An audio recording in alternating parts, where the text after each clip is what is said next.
G'day and salutations, and Happy New Year, as this is my first briefing of 2025 with celebrations ongoing. Today's briefing, China's military power. We'll look at some of the key points raised in the US Department of Defense's 2024 report to Congress, titled Military and Security Developments Involving the People's Republic of China, and some other interesting developments in the PLA. Some of these were seen for the first time in 2024 and others have entered service during the year. I won't be covering all developments, just the ones I think are the most significant at this time. If I've missed any important developments, please let me know in the comments. In order, I'll cover the Navy, Air Force, Rocket Force, Ground Force, and finally significant developments to PLA organisation. In terms of the Navy, the most significant development has been China's first Catabar carrier, Plans 18 Fujian, which in 2024 conducted a number of sea trials and is likely to commission in 2025 per my earlier assessment.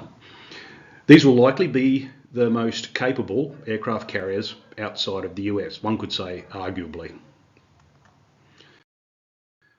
A key component for the Fujian carrier air wing will be the J-15T, publicly unveiled at this year's Zhuhai Airshow and which entered service in 2024.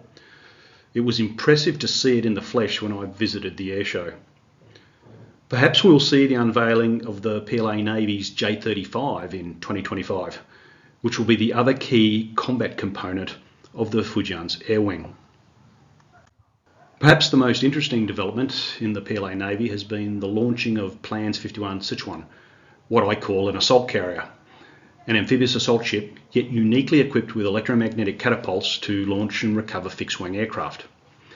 I'll discuss this capability further in a subsequent briefing.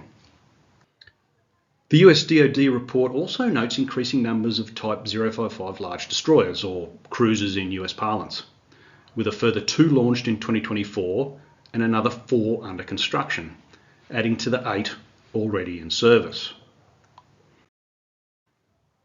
The report also notes the continued production of the Type 052 Delta family, with another 1 entering service, a further 5 undergoing sea trials, and an additional 2 having been launched, all in 2024.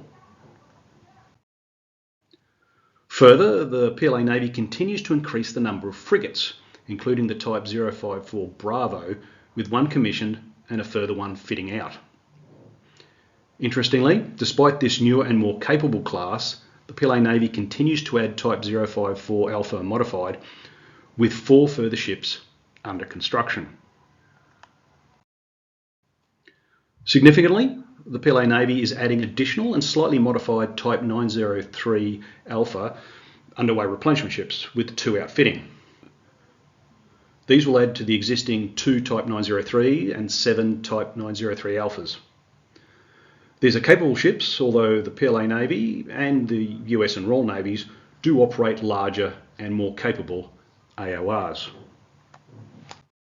Something that was not mentioned in the DoD report, and arguably the most spectacular arrival in 2024 for PLA Air Force watchers, were the videos of 2 new stealth aircraft, likely 6th generation, from the Chengdu Aircraft Corporation and the Shenyang Aircraft Corporation.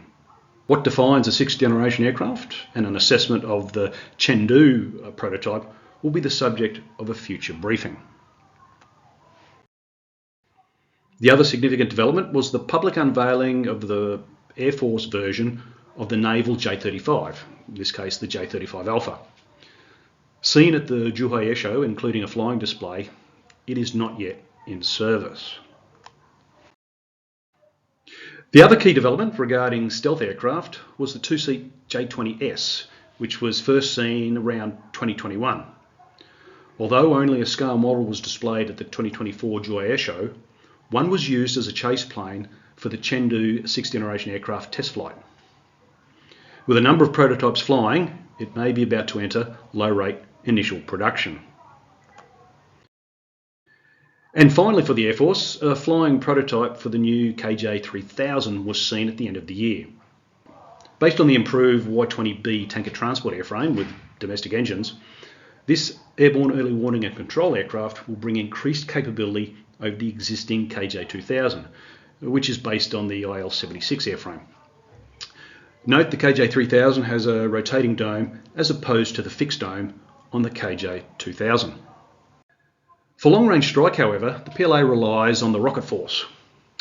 2024 revealed additional information on the latest addition to the PLARF, the DF-27.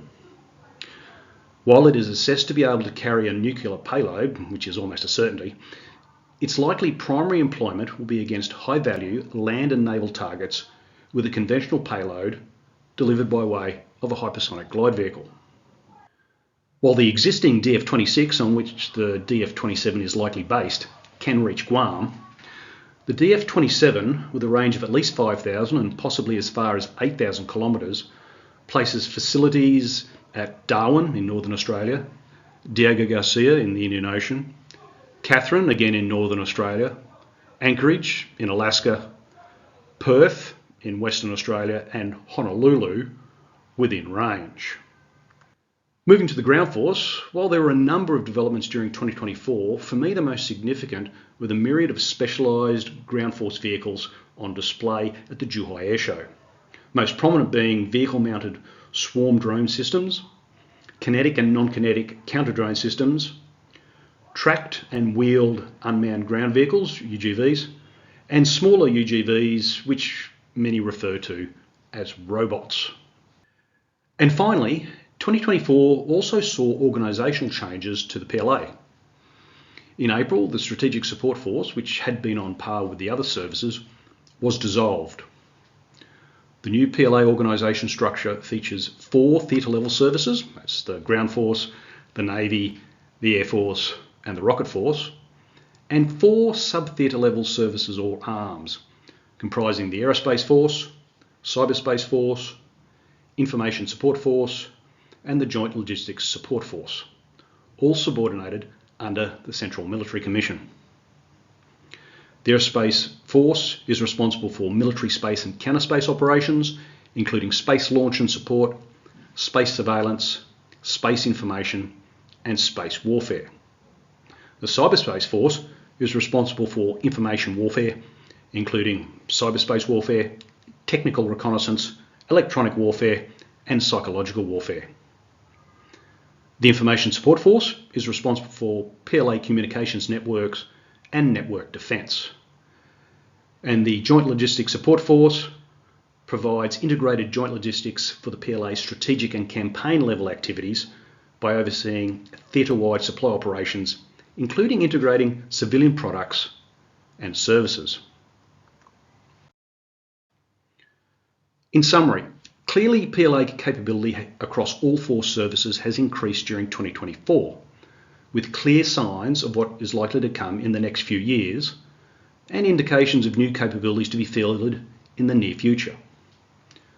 Certainly, some developments, particularly in the Air Force, will take a number of years to bear fruit. Naval developments, however, are adding capability at a faster rate. Ground force developments, at least from a public showing by the PLA, are focused on drone, counter-drone and UGV capabilities, and likely will be fielded very quickly, unsurprisingly, given conflict ongoing throughout the world. While many developments such as new ships, aircraft and vehicles are obvious, other developments are not.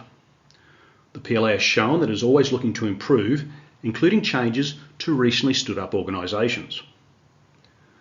These developments show the PLA has evolved its thinking as to the best way to employ and integrate capabilities that sit outside the traditional warfighting domains. The changes highlight the importance of non-kinetic and space capabilities to PLA planning, and that these capabilities are understood at the very top, that is, the Central Military Commission. Now, I haven't covered nuclear capabilities in this briefing, but I will be doing so in a subsequent briefing. 2024 was a significant year for development in the PLA, including a number of surprises. What surprises await us in 2025? That concludes today's briefing. Thank you for watching. Please subscribe, like and share, and don't forget to click the notification button so you don't miss the next briefing. You never know what it will be about. Have Happy to take suggestions for briefings from members. Until next time, Vale de Sere.